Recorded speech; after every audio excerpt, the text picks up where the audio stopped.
these truths to be self-evident. That all men are created equal. As a member of Congress, I get to have a lot of really interesting people in the office, experts on what they're talking about. This is the podcast for insights into the issues. China, bioterrorism, Medicare for all, in-depth discussions. Breaking it down into simple terms. We hold these truths. We hold these truths. With Dan Crenshaw. The Eagle has landed.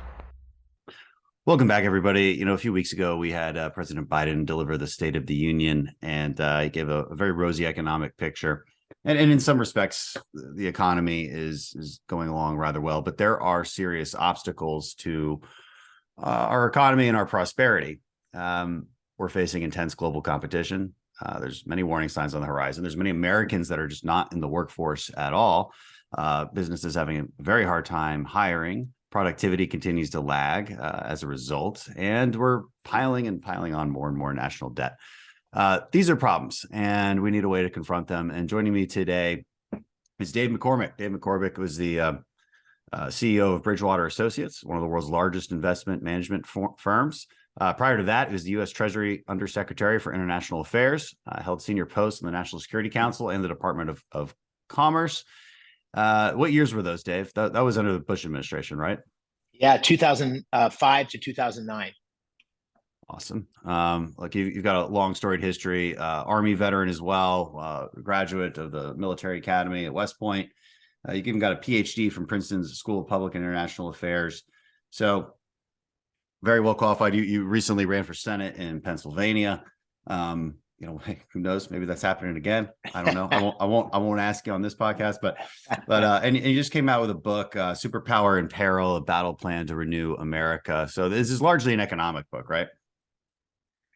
Well, it's really an economic and national security book. It essentially, if you're going to sum it up in one sentence or two, it would be that China has a plan for global primacy. What's ours? And we are in decline. We're in relative decline and absolute decline in all the ways you said. It's economically, we have unprecedented debt. Inflation's at a 40-year high. Productivity's in a rut for the last 25 years. Real incomes for a big part of our country have not gone up. And what's happened is in the last decade, people with assets, people that were wealthy in some form or another, got wealthier because all assets went up. It wasn't because they were geniuses. It was because all assets went up. And so that's why 80% of Americans think that the country's headed in the wrong direction. And it's not just economics, it's border, which you know well, and the fentanyl crisis we've got across the country. It's a big deal in Pennsylvania, where I just ran for Senate. We've got the woke attack on our schools and education systems, and we've got a military challenger, economic and military challenger in China that's really unprecedented, even if you go back to the Cold War days. So that's why 80% of Americans think the country's headed in the wrong direction. And so the book is essentially saying, hey, there's bad news. We're in decline. And there's good news. The good news is this is American tradition. We get to the edge of decline, and we're sort of looking into the abyss, and we pull ourselves back and renew our country. And so decline is not inevitable, but neither is renewal, and it depends on what we do. And so the entire book is really around what we should do. And at least one person's attempt to kind of lay out a vision of you can't do everything. So what are the things that would make the biggest difference to address some of the challenges that we share?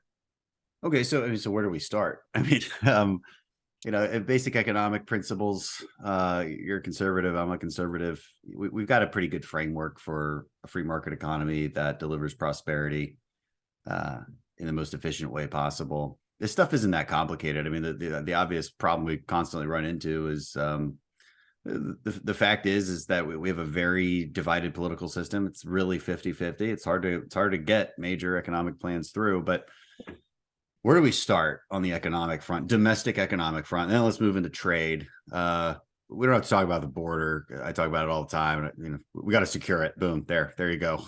And I would also say, this is related to trade and foreign policy, but delivering a secure and stable Mexico as well. That's going to be vastly important.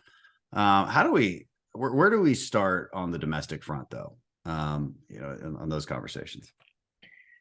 If you start with sort of the challenge is disillusionment, stagnation. The economy, as you say, has lost its productivity. It's lost its dynamism, and you start to think about what's led us out of that in the past. It's innovation, sort of these groundbreaking innovations that throughout American history have been the source of new jobs and economic growth and dynamism, and an increase in productivity. So what I try to do in the book is go to three basic areas. And these aren't everything. It doesn't address the debt issue. It doesn't address the tax structure. There's a lot of problems, but three things that are unique challenges in our time. And I think contests that we're fighting with ourselves and with the rest of the world that we need to win. We need to win these contests. And the three contests are really the war for talent, the war for technology leadership, the contest for technology leadership, and the war or the contest for data supremacy. And those three things, if we could wave a magic wand and achieve what I lay out in the book and have the right kind of leadership to drive that change, I think we can make a big difference. And so what does that mean? And we can go into each one of them as much detail as you'd like. But on the talent side, it starts with the quality of the education and the training that Americans are getting today. And there's all sorts of gaps. We're declining across the country relative to the rest of the world in the quality of our secondary education, in the quality of our math, science, and engineering capabilities. Our universities still are some of the finest in the world, but even they are slipping in relative terms. And so we need to fundamentally reform education. And this has been said for a long time, but what's happening is that you essentially have a monopoly with the public school teachers unions that are essentially ensuring that the majority of the resources and the focus of the classroom is not on teaching our kids the key things they need to be successful. So that's problem one.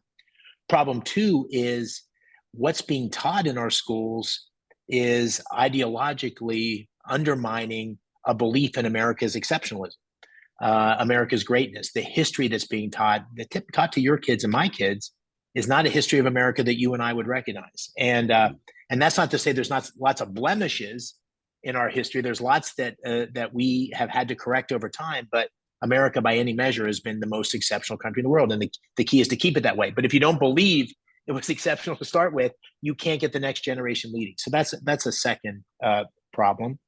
A third problem is skilled worker training across Pennsylvania. When I was running for the Senate, I mean, you have lots of opportunity. You just don't have skilled workers to fill the opportunity because there's an orientation and a mindset that everybody's got to get a 4-year degree, as opposed to the kind of technical training that gives great middle-class jobs, technological skills that people can evolve and have great careers. So our whole mindset, you're either skilled through college or not skilled at all.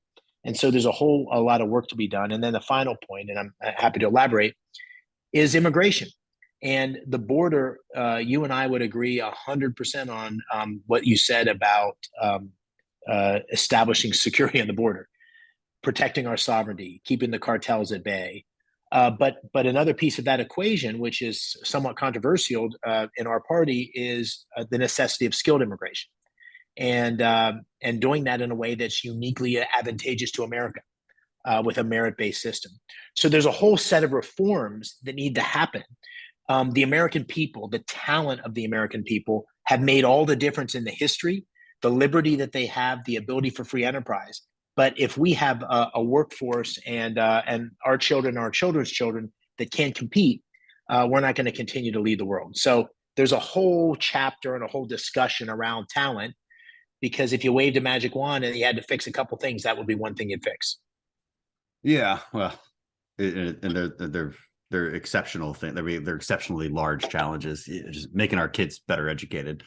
Yeah, I mean, nobody's against that. Of course, everybody has different ideas on how to do it. The Democrats want to. They'll say you need a stronger public school system, more money, and we would say, well, okay. I mean, you can spend more money per child. It doesn't seem to be having the results you want it to have. There's underlying issues there. Maybe it's the curriculum. Maybe the biggest the biggest outcome decider of a child's future is oftentimes their home life, not so much their school. It's whether or not they have two parents in the home. That's the biggest deciding factor. You can't solve. I don't know how to solve that problem. So we promote school choice as a way to at least make the school curriculum one big piece of the equation. Right. Yeah, and it seems to work in plenty of places. Teachers unions will obviously fight against it, but just as a business, if a business guy, Dan, if you looked at two things, if you looked at the increase in spending per student in our school system, and then you looked at where the percentage of those incremental dollars went over the last 20 years, you'd say that's disproportionately going to overhead, disproportionately going to administration. And the amount of dollars that are dedicated to making kids better is lagging. And we saw this. People in our party, you and I probably have been talking about this for a long time. But what happened in COVID is like the blanket got pulled off, and parents actually could see what was going on in their schools. They could see the authoritarianism of how to deal with COVID, but they could also see the curriculum, and they could also see some of the issues that were being taught in our schools to our kids. And so I think what's happened is there's a crystallization that parents, and we saw this in Loudoun County and Youngkin's campaign, parents want more agency in identifying how their kids are taught and what they're taught, which can only make things better. And school choice is the obvious way to sort of break the back of the monopoly so I hope that that's something that'll continue to gain momentum. I think it has gained a lot of momentum by any measure, but I think we're on the verge of making significant progress. Well, and I think we all agree there, and that's largely at the state level, right? The kind of the fight for school choice, the fight for a more sensible curriculum that like teaches life skills. It's better in some places than it is in others. We have a really strong CTE program here, like career training. I forget what the E stands for at the moment, but we have a pretty strong program in Texas. What I've discovered is that even though it's available to everyone, it's the hardest thing is getting the kids who need it most to actually access it. Like, there's no barriers to them accessing it. It's just they just don't, and I don't know why. And it's something we need to look into. But there's plenty of schools that teach very marketable skills. It's really impressive. There's plenty of programs that teach that in addition to your normal curriculum. There's got to be innovation in that area. What I want to actually talk to you about the Treasury Department in your time there. So you were Undersecretary for International Affairs. Right. Did I get that right? Undersecretary for International Affairs. Give the audience like a Treasury 101. Like what are the different aspects of the Treasury? What's its mission statement? How big is it? What does it really do? Yeah, great. Well, I was coming from the White House, so the job I had prior to the Treasury was the Deputy National Security Advisor for International Economic Affairs, and so that was really at the intersection of national security and economic policy, Iran sanctions, export controls with China, CFIUS process with Dubai ports. Those are sort of the kinds of issues. And so Hank Paulson called me and said, I'd like you to consider being the Treasury Undersecretary for International. And I said, well, I'm not really a markets person. I never worked on Wall Street. I don't really understand, monetary policy and currencies and things like that. And he said, well, you understand the economic policymakers because of the job I had for President Bush, which was working with all those around the world. And you understand the policy process, how that works in the White House. And he said, what you need to learn about markets, you'll learn when you get here. And so that was the sort of the entry point. And in normal times, that would be the lead person for the G7, which is the G7 countries that set policy in terms of currencies and economic policies, the Europeans plus Japan plus the United States. The G20, which is the group of 20th biggest economies in the world, took on greater importance over the last 20 years. Started when I was there because China and Brazil and all these other countries account for such a big part of the global economy. So the international person, me, was coordinating those policies across all of those different countries and making sure that U.S. interests were advanced. But when I got there, or soon after I got there in the summer of 2007, and lo and behold, by the early part of 2008, the beginning of the financial crisis happened. And so then the mandate changed a lot, and it was really about trying to ensure that countries were responding in a way to the financial crisis that didn't disrupt or hurt American interest. Let me give you an example. All U.S. treasuries, most of U.S. treasuries, not in the last 10 years, but previously were held by foreign governments, or a big proportion of them were held by Japan and Europe and China and other places. Yeah. And so when you get into a financial crisis, there's a possibility that those countries unload those treasuries on the global market.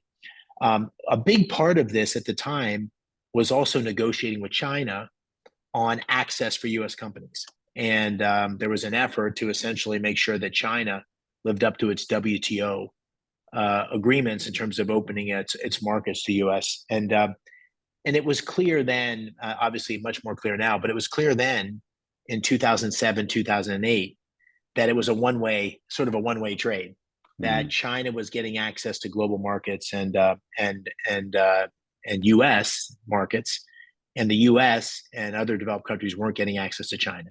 And so I was part of those early discussions, and I talk about that in the book, which is to say that the writing was on the wall even then, but it's become so much more pronounced now in terms of China's ultimate objectives and what it means for the U.S. economy and how we need to deal with it.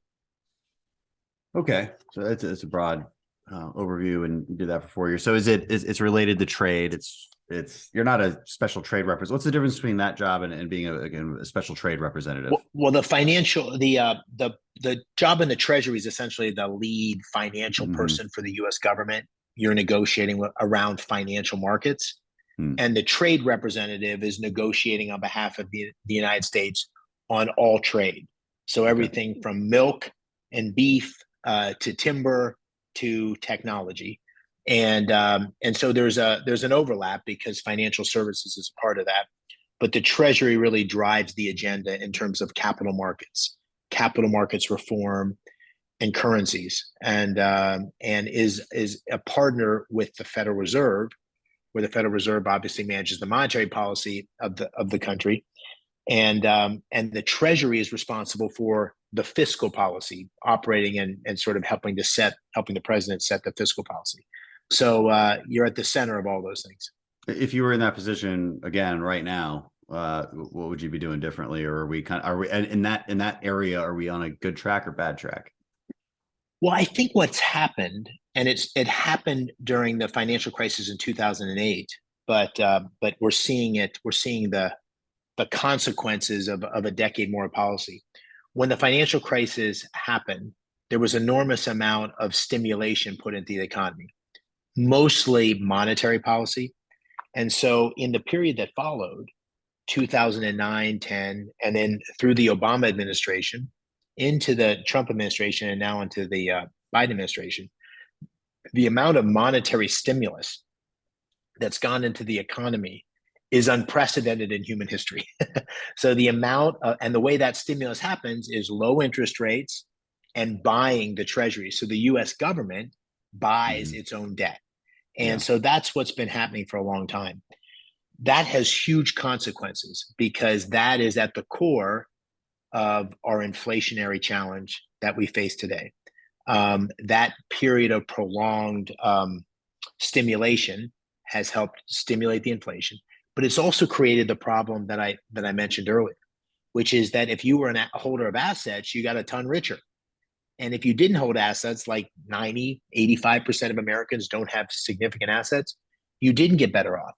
And so if you think about the disgruntlement, if you think about the anger that people in Pennsylvania feel, and I suspect people in Texas feel, they have a sense that the system's been not fair because the rich got a lot richer and people that were sort of living a working class existence, working jobs where they couldn't accrue savings, have struggled, and that's a direct consequence of the economic policies that were put in place. So if you the question would be, if I was sort of king for a day, we would have come off that monetary stimulus. We'd have come off that. That's like a drug high. We'd have come off that a lot sooner, and we would have been much more careful in terms of our fiscal spending, because our fiscal spending over the last decade has gone up significantly, and then it's almost doubled in the last couple years, particularly under the Biden administration.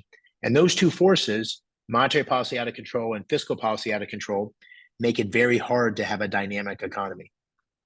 What do you think about the workforce problem? I forget what the actual participation rate is, but it's low. It's certainly lower than pre-pandemic level. It's been going lower and lower for a while. You're in a position where you probably talk to companies a lot, right? I mean, you have to. It's just as a matter of seeking out whether it's a good investment or not. And everybody basically says they don't know where their workers went. They don't know how it's like people just disappeared.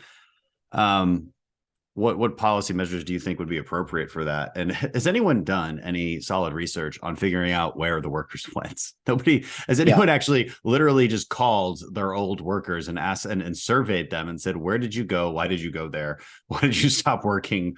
It just as a general data collection scheme. I don't know the answer to the second question in terms of the good research. So I won't try to speculate on that. But I think there are two things that do jump out. One is you have that skills mismatch that I mentioned earlier. So if you go to Pennsylvania and some of the places I went, you've got huge opportunity in the energy industry. Fracking, as an example, there's technical jobs on those fracking rigs, and you know where they're importing people from? Oklahoma and Texas. Because we don't have adequate skill. It's not that we don't have workers, it's that we don't have workers with the adequate skill set in Pennsylvania. And if you go and look at our university system, which my dad worked at for 30 years, so I'm very familiar with it, or Penn State or any of the other, they're not geared to create, and the community college system is lagging in terms of being able to create the kind of skilled workers that are required in this time of technological advancement. So that's one of the problems. I don't know how much of that problem or fixing that problem solves the broader problem, but that's certainly a contributor.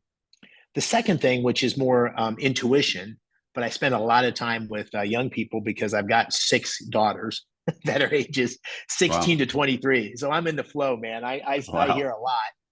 And I think you've had this whole generation that lived through pandemic, lived through these various subsidies and programs. And the way that I grew up in rural Pennsylvania, my guess is the way you grew up in Texas or wherever it was, the idea that you can actually not work and just find a way to exist, it doesn't have the same drive and the same requirement.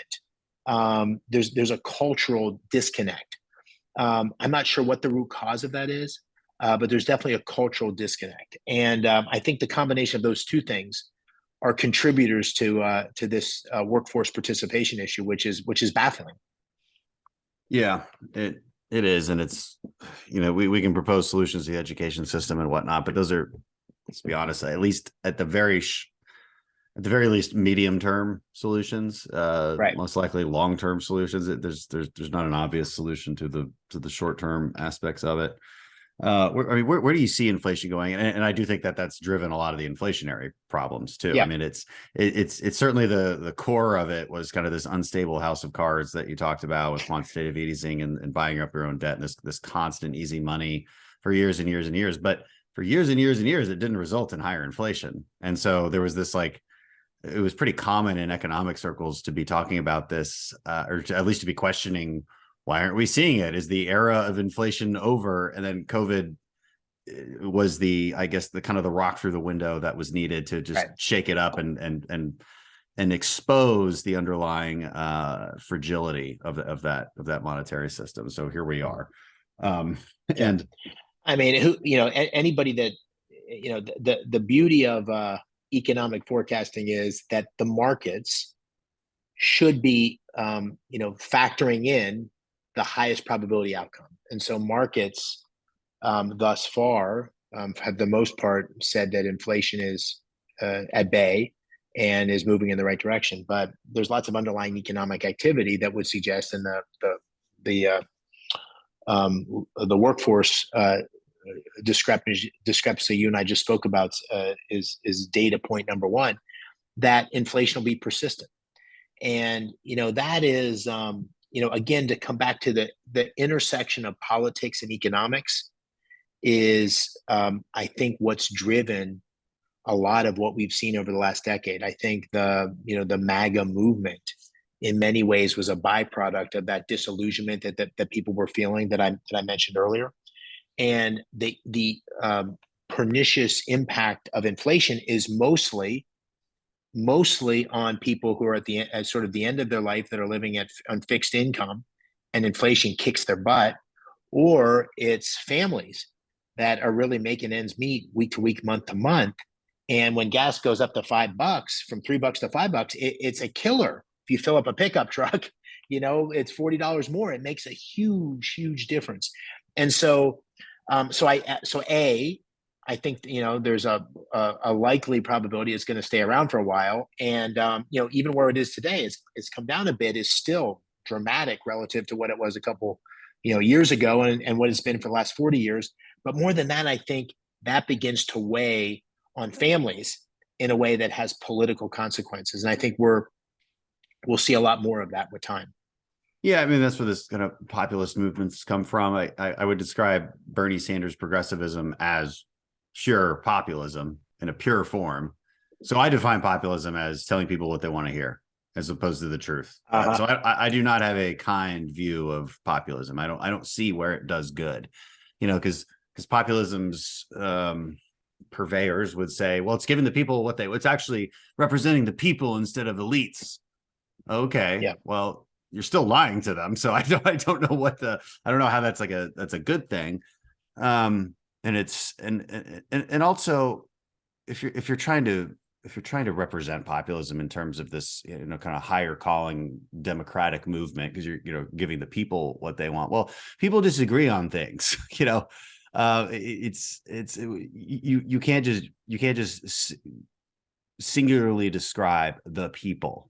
Like that's not a singular movement. Right. And it just frustrates me when I hear that kind of rhetoric, because it's pure BS. And playing off people's feelings and emotions is exactly what left-wing progressives do, but it's also become what right-wing populists do.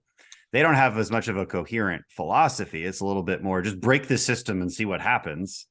Right. Okay. Well, because it's like, okay, so we've established sort of what caused this, and there's some obvious and justifiable grievances there where, like you said, if you have assets, you did okay.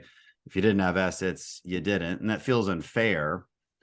Do you break the system? I think it's more than what do you even tweak in the system? Well, I think it's more than that, Dan. So this may run counter to what you said earlier, but I think I don't know what you call it, because I agree with some of the things you're saying about the rhetoric associated with this. So put aside the word for a minute.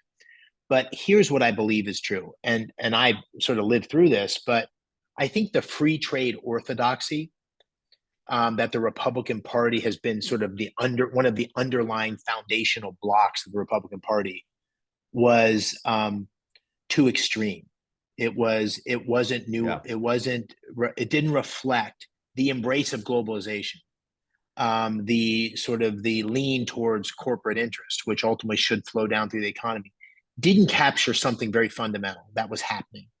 And I lived through this in my hometown in Pennsylvania, but basically, globalization, which had huge benefits for the U.S. economy, shared those benefits disproportionately, and so lots of working folks got crushed by that, and our economy wasn't.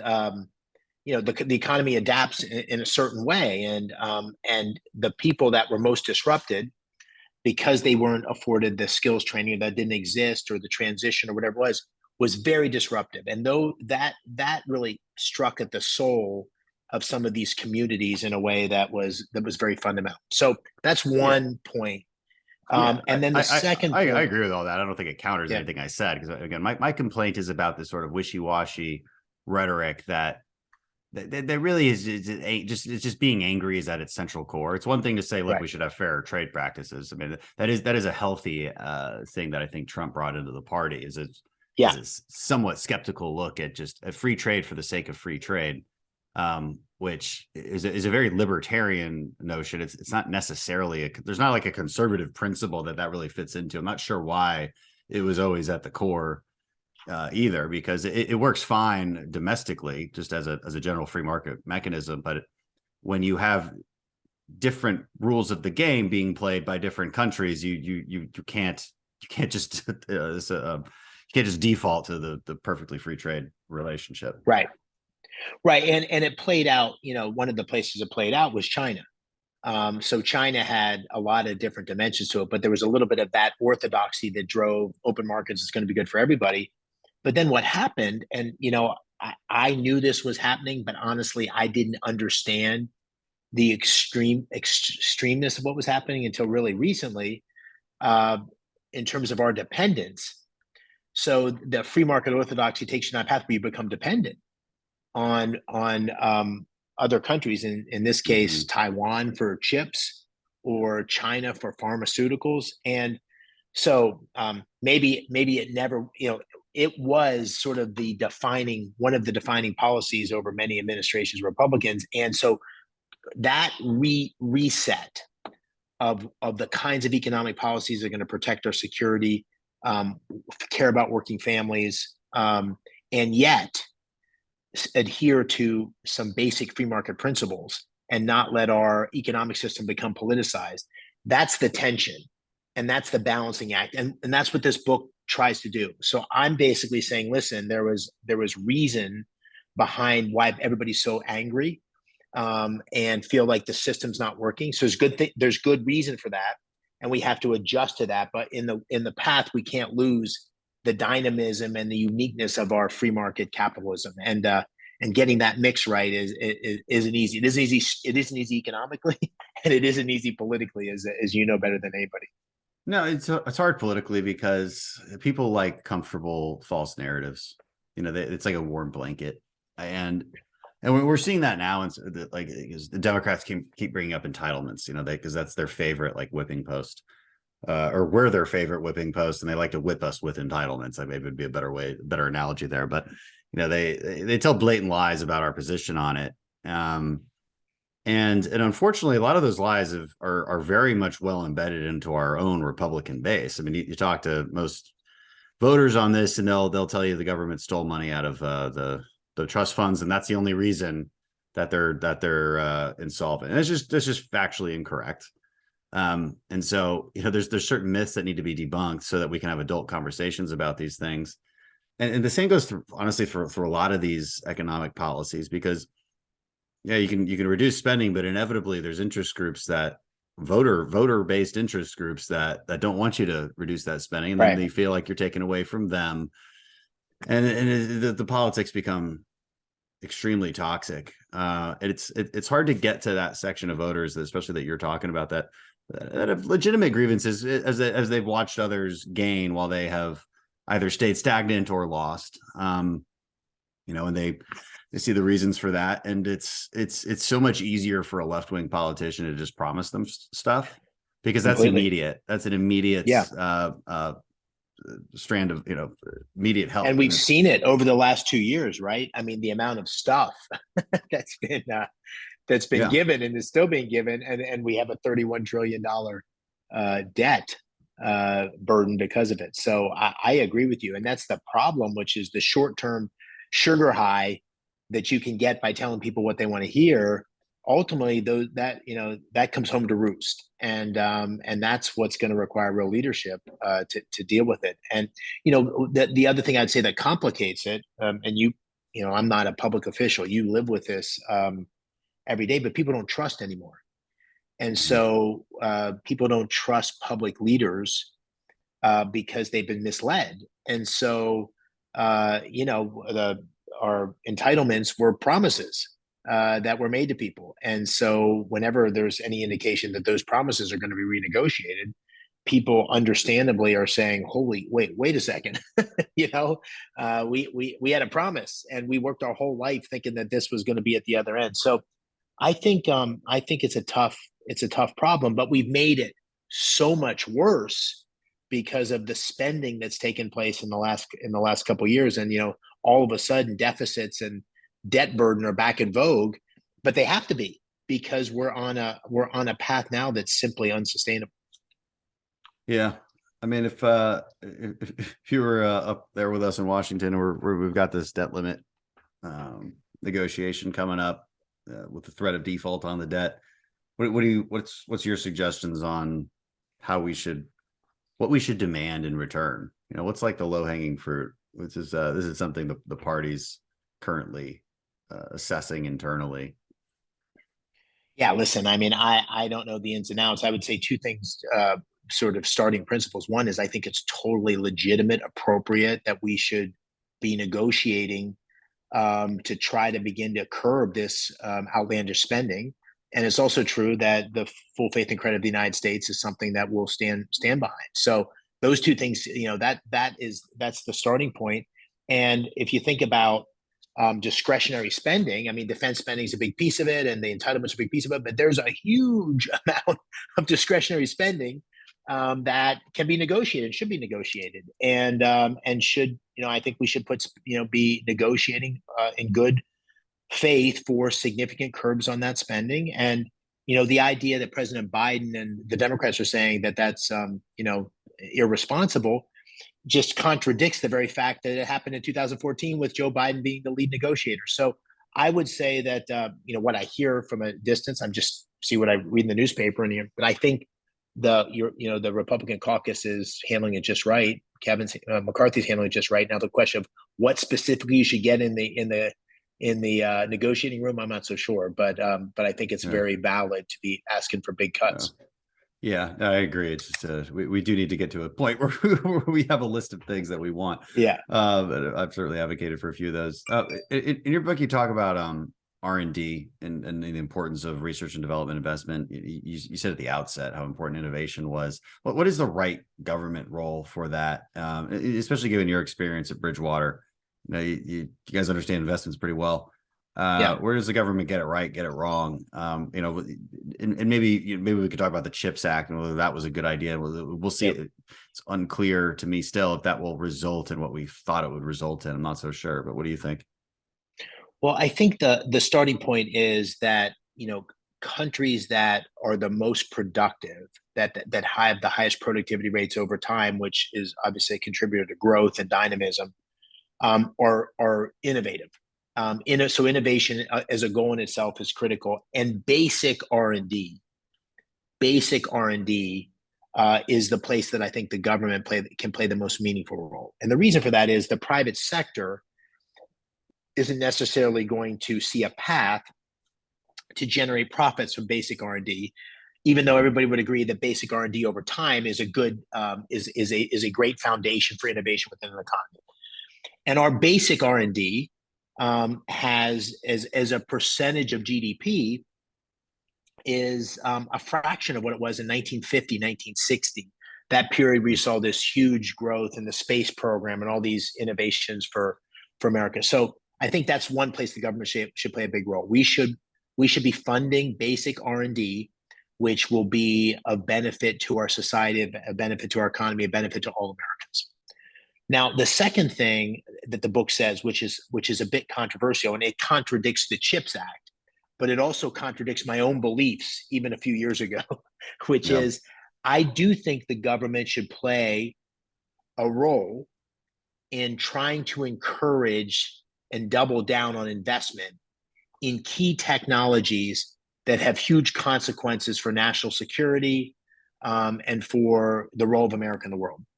And, if you wanted to see the path that's happening, if you go back to 2017, Bob Lighthizer had this great study of the 20 key technologies that the Chinese were focused on. And these technologies, artificial intelligence, quantum science, biotechnology, and where China was relative to the United States and where it was headed. And essentially what you saw is that China was making huge progress and was going from 3 of 20 to 10 or 11 of 20 in these key technologies over a relatively short amount of time. And that's a big deal. So you look at 5G as an example, something you probably know a lot about. We cannot have that kind of technology leadership from China. And that's at the heart of what people are calling civilian military fusion. Those technologies have huge implications commercially, but they have huge national security consequences. The way the Chinese are doing it, and the balloons are a good example of this, which you probably know a lot more about than I do, but the balloons were a commercial technology, private sector companies in China, which were of course state subsidized, state owned, that then was used for military purpose. Yeah. And so how do we compete there? And what the book says is basic R&D plus, we should play a role in trying to drive private sector investment towards those key technologies to ensure that America remains a leader. And those technologies kind of zero sum. If you lose the AI game, it's going to be very hard to catch up. And so what I recommend in the book is a fund or funds where the government invests side by side with business in a way that incents private capital, not in companies, but in sectors. And that's going to drive capital in a way that will be advantageous to America and keep the government out of picking winners and losers, which I think is the slippery slope. And so on the CHIPS Act, listen, I think conceptually, we needed to bring that capability onshore. But whether the way those incentives flowed and the companies they flowed to was the right way to do it is where I have a lot of questions.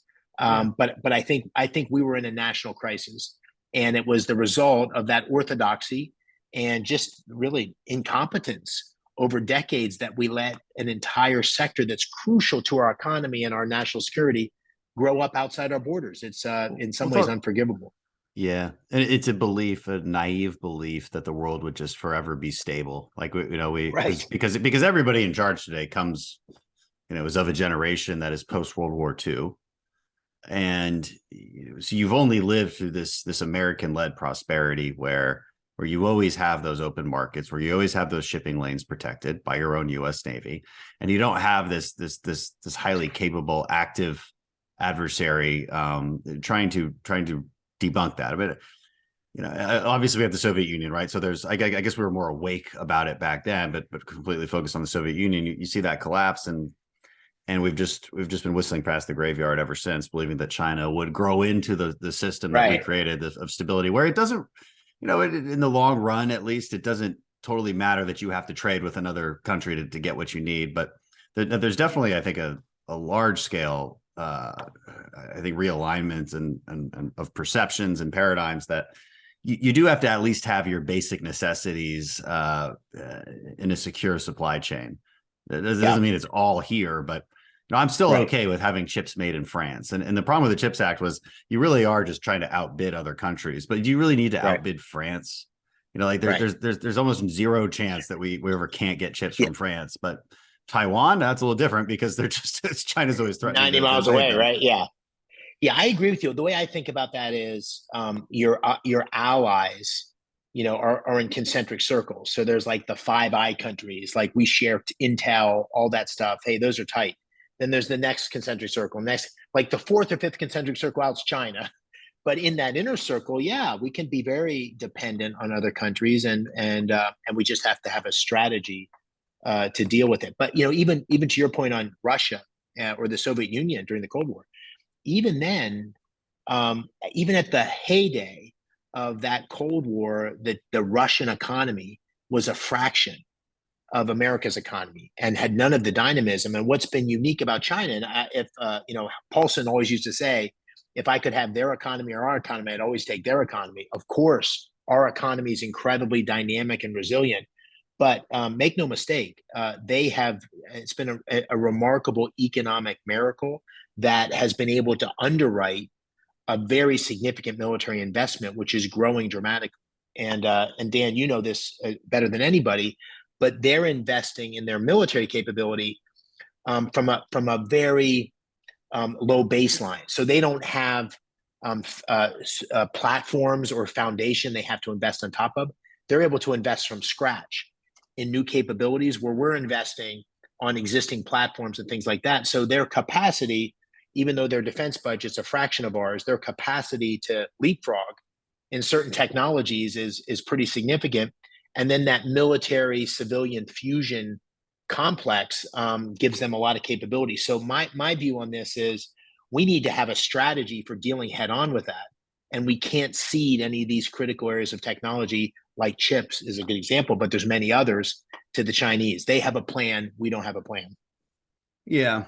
And well, you know, what they're able to do is invest in capabilities that allow them to fight one very specific war, and that's a war in the Pacific, close to home. They can't possibly project that power anywhere else in the world. And so, you know, I always say you got to contextualize some of the headlines you read where it's like, Air Force scenario says U.S. loses to China. Well, that's not really true. It's loses in the South to China China Sea, in their backyard, in a very specific scenario. So, you know, it's not all doom and gloom. They screw up a lot of things too. I mean, I'm kind of curious about your take on this, because it's kind of directly related to your expertise. Is you know, China's over-financed, over-leveraged. I mean, we look at our debt. I mean, it's unclear what their debt to GDP ratio even might be. They make tons and tons of investments in the tens of billions of dollars that go nowhere. You know, have they been smart about how they've done business? Is it just, I mean, are they built on a house of cards? I mean, they'll have banks give them, like if I'm understanding how this works correctly, the government will just basically tell the bank that they no longer owe them money, right? Yeah, the loan is canceled. Pay down the debt. And just take it. Yeah, you're just gonna have to deal with it. And how long can a system like that last, where you can't trust the financial institutions? And then how can we use that weakness and exploit it? I mean, you talk about stopping active investment, at least not helping them, right? I mean, that would be the first step. Let's at least not help them do better. Yeah. Well, I think you put your finger on a point, which is ultimately they're going to have to privatize, and they have done a lot of that. Where, you know, the state enterprise system is a huge part of the economy, and so it's not market based. Those firms don't have to operate under the same intensity and ruthlessness of our capitalist system, which is why our companies are so dynamic in comparison. So I think that poses a risk over time, which is why they've been trying to move down the path to privatization, but in a very, you know, controlled way, particularly under Xi, because because the state, the Communist Party, is also like the capacity to drive those state-owned enterprises to fulfill national objectives in the military capacity and so forth. So I think it does raise a huge risk. The risk is of the indebtedness, and ultimately not being able to deal with the consequence of that when the economy slows dramatically. And the second consequence is that when the economy slows dramatically, the promise, you know, that was always the promise of 6% growth, was that you would be able to move these rural communities into the urban centers. The economy would continue to grow, and that growth would give the population the promise of a future China where everybody's better off. And to the extent that growth goes from 6 to 3 or 3 to 1, that puts huge political pressure on Xi. That political pressure could be good in the sense that it ultimately forces a move towards more privatization and more market-based economy, or it could be bad, where he, you know, grabs control in a much more significant way, and it appears like that second scenario is what's happening now more than the first. And so, yes, it could be precarious, but it could be precarious for another 10 or 20 years. So we have to operate in a way that I think protects U.S. interests, reduces our dependency, and asserts our own capabilities to ensure that, regardless of what China does, what we do will ensure U.S. leadership. So that's the agenda that I'm laying out, which is, call it the go to the gym agenda. We need to build our muscle independent of what China does. That's the most important thing. And then, as you said, the book lays out a number of things we should do directly with China, and decoupling is one. Not decoupling of everything, but strategic decoupling in the areas that have real strategic value. stopping our companies, our investors from investing in a way that's enabling China's military civilian fusion. You know, if you go to Silicon Valley today, you'll find firms that are investing in Chinese companies that are working hand in hand with the PLA. It's just directly counter to our interest, and that has to be stopped. We need to have a screening process.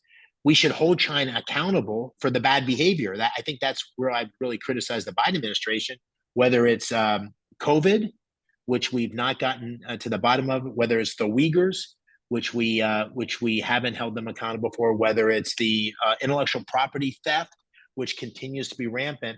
We have been very passive, in my opinion, in holding the Chinese feet to the fire. It's all a negotiation as opposed to an unacceptable outcome.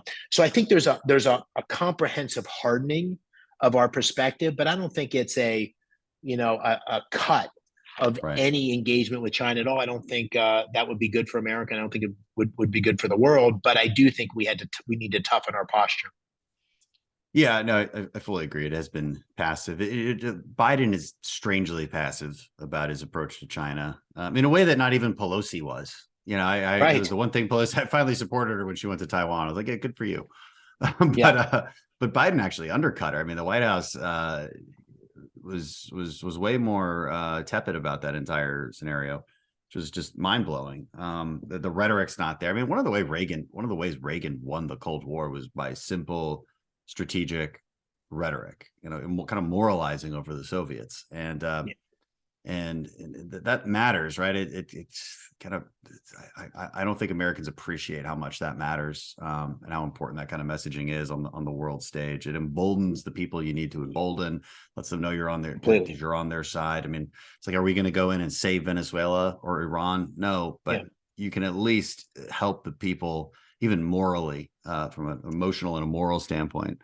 You can at least help them. Yeah, I agree with you. What I say in the book is that China is a techno-authoritarian state, and it truly risks our way of life. Now, I don't mean that. By that, I don't mean I think China is going to attack Los Angeles in the next 3 years. Mm-hmm. But what I do mean is they are promoting globally an economic model and a political model which is in direct conflict with American ideas, values, and interests. And they're trying to do that in a way that undermines America's leadership in the world. And so I think we need to, blow off any talk of a competition, because I think it's so much more than a competition. I think it's a genuine adversary for power and influence in the global system, that there's a zero-sum aspect to it. That doesn't mean we need to go to war tomorrow, but it does mean we need to treat China as the adversary that it is. Yeah, they certainly treat us that way. They have for years. They've been very successful at tricking us too into believing something that isn't true, like tricking us into believing that there's an internal opinion in China that is very, very different than what it actually was for many, many years. And took us a long time to catch on. We've mostly caught on. One question I have for you, because you deal in the private sector, is: has the private sector gotten this message to a large extent? Is there been like a sort of a willful, voluntary decoupling from China and investments and putting their businesses there? Mixed. I think companies are investing in China far less frequently and with much more trepidation. But it's not clear to me whether that's because they believe China is a place that's ultimately in conflict with American values, or if they're doing it because they believe that politically and the uncertainty and instability is just not worth it.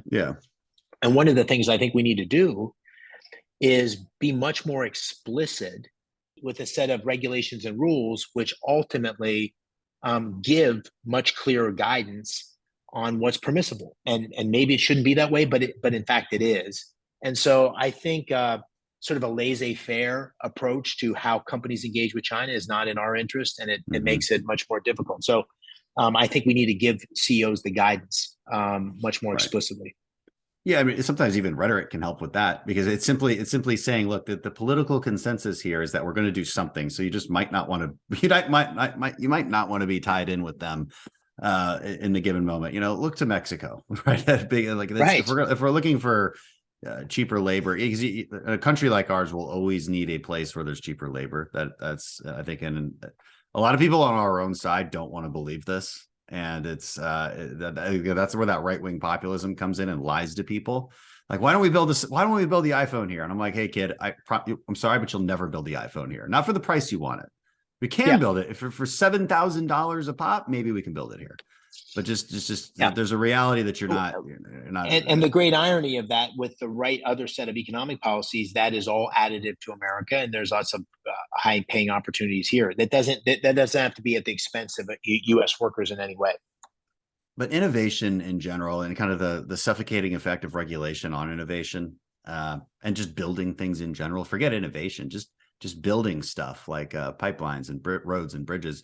One of the reasons I don't like the massive spending on the infrastructure bill, for instance, is because you're never going to build any of it, or you're going to spend $1 million to build something that should have cost you $100,000. That's just a very typical government way of doing things. You mentioned something in your book called permissionless innovation. What do you mean by that? How do you translate that into a policy? Well, it's conceptually the best place I could point to right now is fracking. So Pennsylvania, Texas has a similar opportunity, but Pennsylvania has reinvented itself. Pittsburgh, Western Pennsylvania, where I was born and worked and had a company, is just it's a hotbed of innovation. And what's happened with fracking has been incredible in terms of the amount of resources gone into the technology developments, the degree to which you can frack now without any or minimal environmental footprint. It's really been remarkable. But the regulations associated with that in Pennsylvania right now, imposed in part by the Biden administration, have essentially stopped the flow of new capital into fracking, because there's no belief that they can get the permissions in the pipelines to actually have the natural gas exit Pennsylvania. And so that's a huge problem. And it's indicative of a kind of a regulatory state where the government is trying to impose all sorts of rules in pursuit of protecting the citizenry. Other examples are, everything from barbershops to restaurants, and the amount of regulatory oversight, which, you give a regulatory body a mission, and if it's not well defined, they're going to expand in a way that ultimately crushes free enterprise, crushes the individual independence that's needed to make these businesses successful. It's frustrating. It's authoritarianism via this regulatory bureaucracy that is very difficult to change. It requires American voters to care. I mean, maybe that's what we'll end on, is how do you get voters to understand these complexities? This is obviously a question I wrestle with constantly. That's why I do a podcast. It's why we do all the social media we do, to try and grab somebody's attention, because they're not going to read the 50-page paper that explains all this, or even a page. So, getting people to understand these kind of basic, what I would call conservative economic principles. They shouldn't be conservative. They're very American economic principles. But the left has changed their thinking quite a bit in the last 20 years. So we've become divided on it.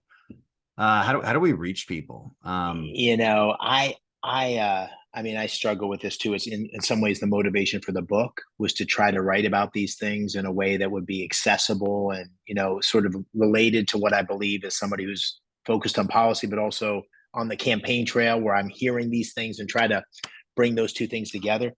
But I'm going to give you an answer that's going to be a little different than the question, in the sense that, there's educating people on the issues, but then there's getting the people to give a hoot. And we talked about that. I'm worried about people not giving a hoot. Yeah. You see that in the number of people voting. You see that in civic engagement. You see that in the number of people that believe that the future of America depends on them. And so the thing that I would advocate here, which is a bit controversial, is I really believe that this idea of kids having the opportunity you had to serve in a way like I had to serve is part of unlocking the potential. And I know that the issue of national service is a very controversial one, because people see it as a potential jobs program or a political, kind of thing that could be hijacked from the left. But, William F. Buckley had this great line about citizenship is a combination of privilege, the privilege to be part of this amazing country, and responsibility, the responsibility to keep it that way. Yeah. And I think a notion of national service that would start volunteer and become more pervasive would give everybody a grounding in something that we're lacking today, which is the belief that they are part of the future of America, and it depends on what they do, not what you and I do. You and I can't do anything without people believing that it's worth doing. And so that may be a bit pie in the sky, but I think the spirit, the underlying belief of Americans in America is the starting point for any kind of engagement on what we do next. Yeah, it's a totally different conversation, but it's an interesting one. I don't know that there's been a lot of thought put into it. It's such a tough thing to do. Because my fear is immediately what you just stated, which is the hijacking. It's like, okay, I like the idea of me designing some kind of national service. Exactly. I just don't trust anybody else to do it. Yeah, but I'm not sure I trust anybody else to do it. So it's better not to do it. As many problems as our military has with the woke infections and all this, it's still a pretty good place for people. That's for sure. And I tell people that because I'm like, look, social media does it amplifies certain narratives. It gives you a skewed view of what's true. It doesn't mean there's not a problem there, but you are getting an amplified version of it. Right. I think the military is still a good place for you. You also can't possibly, in a country as large as ours, you can't possibly have everyone do military service. That would kind of ruin our military. What does that service look like? There's a ton of questions associated with that. But yeah, in an ideal world, if we designed it and it looked a little bit something like a mix of Teach for America, I guess. Maybe that went woke too. For all I know, I have no idea. Yeah. But you're right. The Boy Scouts, or at least the old Boy Scouts. Exactly. That's the problem. But you I think you get the point, which is that's a fundamental problem. And anyway, that's maybe something for another day. But that's what's on my mind. It's an interesting one. I've actually been meaning to do a podcast on that subject. Exactly. I forget who we were going to have on it, but no, this has been good, Dave, and appreciate you. Appreciate your service, even if it was in the Army. And you too. And appreciate you diving into the political scheme and trying to be solutions oriented. We certainly want more of that in our politics. Yeah, you too. Thanks for what you're doing, and thanks for having me on. I appreciate it. Of course.